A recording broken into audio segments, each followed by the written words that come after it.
with camera phones and that can not film this speech. I don't want to ruin it for Asham. I'm not waiting to speak.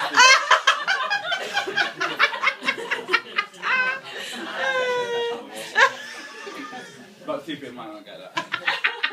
Good afternoon, ladies and gentlemen. I'd like to talk to you about a very special man. But I've been told today is not about me, so I'm going to talk about him. For those of you who don't know me, my name's Jason, and I'm Gary's best man. Can I just say that the formative years I spent in the company of the groom means that he's had as much part of developing my sense of humour as anyone. So, although I've tried to make this speech as funny as possible, if it's not, it's only better. Let me first say that the bridesmaids were here look absolutely lovely today, and I'm only rightly outshone by the beautiful bride, Jane. And I'm sure all the lads in the room will agree with me. Today is a sad day for single men.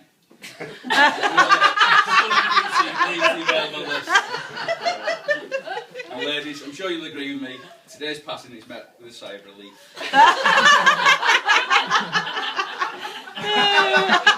I was planning on making this speech short and sweet, but given that this is the rare occasion in life, a day when you have to make the most of the opportunity that has been passed here, and one where you can sit down years to come and say to your grandchildren, yes, Lord, actually let me speak.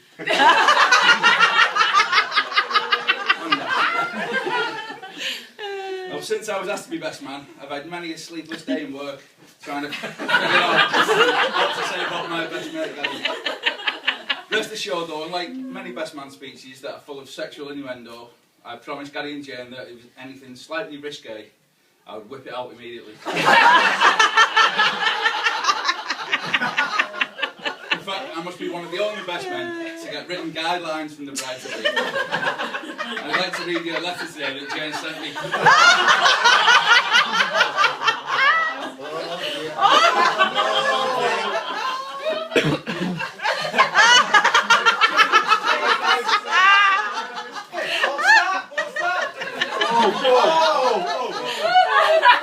Jane, where this fit? We're married! We're married, woman!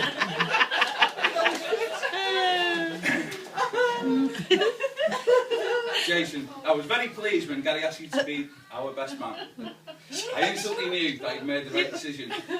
I've known you for some time now, and I cannot think of anybody more charismatic, intelligent, better looking, or than you to fulfil this crucial role on our big day. As we get close to the wedding, most tasks have been taken care of, but there are two areas that cause me a little concern. Your speech and your conduct. I appreciate that as best man, you are required to write a speech that pokes fun at Gary, with stories and jokes about his past exploits. But I do want you to remember that this is our wedding day, and I don't want you to anything you might say to spoil it. With this in mind, please take note of the following. I'm sure you will all have a wonderful day. Do not get drunk.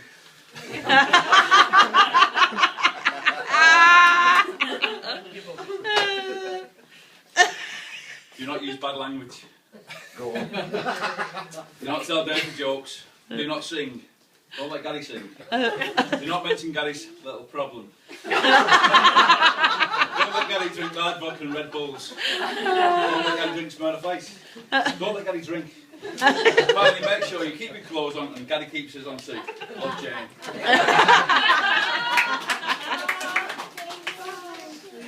Now, I can't promise to get to all these demands, but I have a couple of duties that I would like to attend to. I would like to thank Gary on behalf of the bridesmaids for his kind comments and echo the fact that they look wonderful and perform their role fantastically well.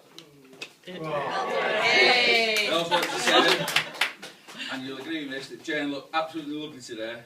When I saw you walking into that room today, Jane, you looked absolutely stunning. You just look stunning. When Gary asked me to be his best man, I was initially made up. But it didn't take long for this feeling to dissolve into utter fear. As I remembered the last time I had to stand up in front of a room of people, I was found guilty and fined. So I hope you lot will be a bit more forgiving and lenient than the last lot. None of you know this, but I've actually congratulated the groom already. Gary, I said to him, well done. You will always look back on today as the happiest and best thing you've ever done. Fitting words, I thought, at the end of a fantastic stag do. As I mentioned earlier, it's customary at this point for the best man to absolutely rip the groom to bits and tell you a bit about the stag party, but I'm far too scared of Jane for that. So instead, I'll give Gary some advice, which I hope he will find useful in years to come. 3 points for me. There are 5 rings involved in marriage: engagement ring, wedding ring, suffering, torturing, and joy. Number 2, always tell your wife those 3 important little words. You're right here. It's also very important to get on with your mother-in-law. One of my mates in work didn't speak to his mother-in-law for 2 years. It wasn't because he didn't like her. He just said he couldn't get her work. Too true. The groom was a man of vision, ladies and gents. Sometimes blurred, sometimes double. But one particular night, when the vision was perfect, it was some 14 years ago, in the world famous night spot in Runcorn, known as Cherry. Gary was embarrassing himself on the dance floor, nothing new there. When across the room, a girl caught his eye. Now, Gary prides himself on having class and sophistication, and knowing Jane now, she isn't a girl to be won over easily. So Gary decided with this particular lady was definitely required. He was going to have to woo her with class, so we did the following. He didn't have a clue what's in it. And despite his dancing, making it look like he was suffering back spasms, Jane came over, and since then they've never looked back. Here we are today. I think surely we're not with him for the day. Our early years used to revolve around meeting up and drinking. Thing is, Gary gets drunk on water, as well as on land. More often than not, Gary gets all emotional on the drink and likes to talk. You can always tell when he's talking rubbish though, his lips are moving. But fortunately, he never opens his mouth unless he's got nothing to say. Those early years showed us all what a perfect couple they were. They had so much in common. They even shared a sense of humour. Gary hasn't got one. No, stuck here now. Well, that's it. The end. Yeah. Got it there, won't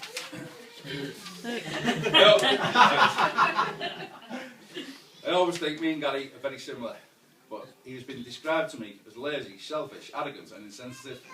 And let's face it, a mother should know. Jane always reminds me of the first time she was introduced to me. She said she was always quite scared of me and thought I was always going to say something to make her feel stupid. Obviously, in those early weeks, she hadn't realised that Gary was there to do that for her. Don't let him fool you. Just because Gary looks and acts stupid doesn't mean he's not. Anyway, you probably all got to know that I'm going to start winding down. I'd just like to read a couple of carefully selected cards for her.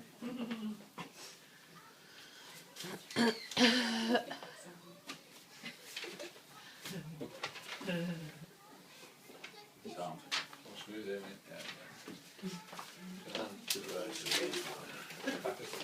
No. Jen, it's not too late. The car's outside.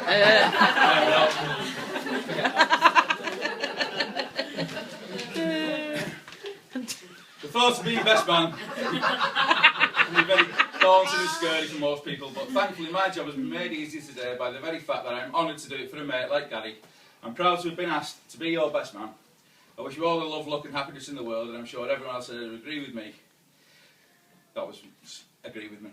I started planning this speech 6 months ago, and you must feel that I've been delivering it that long as well. It gives me immense pleasure, and not to mention relief, to invite you all to stand and raise your glasses in a toast to Gary and Jane. Gary and Jane. Gary and Jane.